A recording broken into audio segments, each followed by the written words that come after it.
But yeah, I'm enjoying seeing the position that's being played by the people that's taking these psychedelics and entering into certain mind space. And how in the beginning it's all like, I don't know what's going on. Or like I don't know, I can't explain these thoughts. I don't know. And it's still at that point sometimes we can't explain the thoughts and stuff.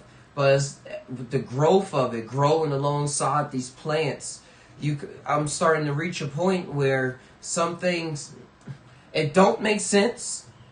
It don't make sense. But for the reality that it's been creating for me, and for the past thoughts, so-called past thoughts that I can recollect, or the thoughts that I encounter when I want to think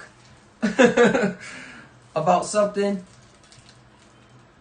a lot of dots are connect, and not even in the way that most humans are used to connecting dots, and like go from here and then to here and then to there and then to there. Then you got a square. It's like, no, it's like here, and then it loops around to there, and then it does a to there, and then it does a like it's not even a there word anymore, but it makes sense.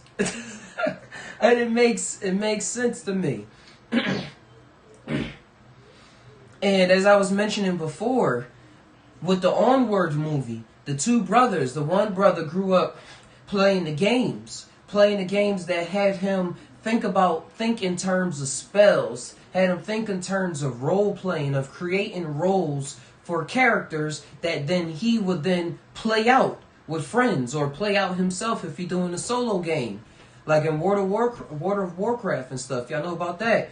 Like, you create roles for characters in those games. You create whole sceneries. You create events. And then you get your friends to act out those roles. Like the Mage Master. I don't play it. I'm probably butchering it all. The Headmaster or something like that creates the role for all the friends to then play out. And then they get into character. And they develop those characters with improvs and stuff like that, to make the story even more wholesome, more awesome. And that's why you get those nerds that you heard, like, man, they in their basement playing World of Warcraft, and people used to point their finger at them. Oh, look at them nerds playing they bored tabletop games. They must be bored. But look what happens when you bored. Your mind opens up. You connect. Look what happens when you bored. Connect that to meditation. Bored, you sit and your thoughts is going out. You don't really know what to do when you bored. When you meditate and you sitting, you letting your thoughts go out. You know you probably have something else to do, but you say, no, I'm going to act like I don't have anything to do. I'm just sitting here. Meditation, a form of meditation. A form of deep meditation. Where you can go to other realities and kind of forget about what's going on here, to the point where then you can experience those other realities more breath-like, with more breath, a lot more breath. So that's what I'm at. So the brothers, gosh, I need some water. So with the brothers, and I could take these off now. We're right in Discord, but the Discord is still open if anybody ever wants to jump in.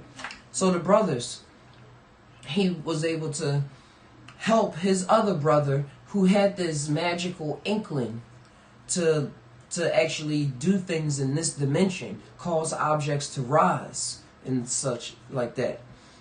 So since he had all that training and stuff, and I see that tying into what we go through, playing video games or growing up watching anime, and certain types of cartoons that have you witnessing other characters displaying things and personality traits and Kamehamehas from Dragon Ball Z and stuff, things you don't see when you turn your eyes around. But yet in these mushroom spaces, this is how I'm tying it all together, in these tryptamine spaces, and even in alcohol. I heard True talking yesterday, and I used to drink a lot too. And you hear alcoholics tell their stories, like things that get you to a certain space, to really what I would say was really going on in reality. in the bigger picture of reality. My girlfriend, when she did mushrooms, she was saying how we was taking, she saw energy coming out of our hands, and it was like Dragon Ball Z and stuff like that. So it's a lot that goes on.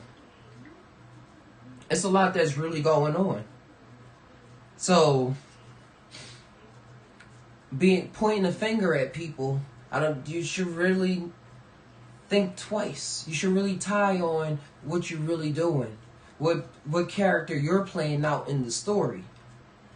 Because sometimes the person that's pointing the finger is still valuable because they're helping that person that's trying to conjure up that magical ability in them, that's trying to realize that magical ability in them. They can make that person even more powerful because it can cause them to say, "Well, I'm gonna get this to work." Oh, you think I'm just playing around? You think I'm just joking? You think that this magic stuff I'm just making it up? Keep thinking that. Keep thinking that. Some witches would even say, "You even making my spells more powerful." Some warlocks would say that. Some tires would say that. Some awakened human beings will say that. Some magicians will say that. Some elders will say that.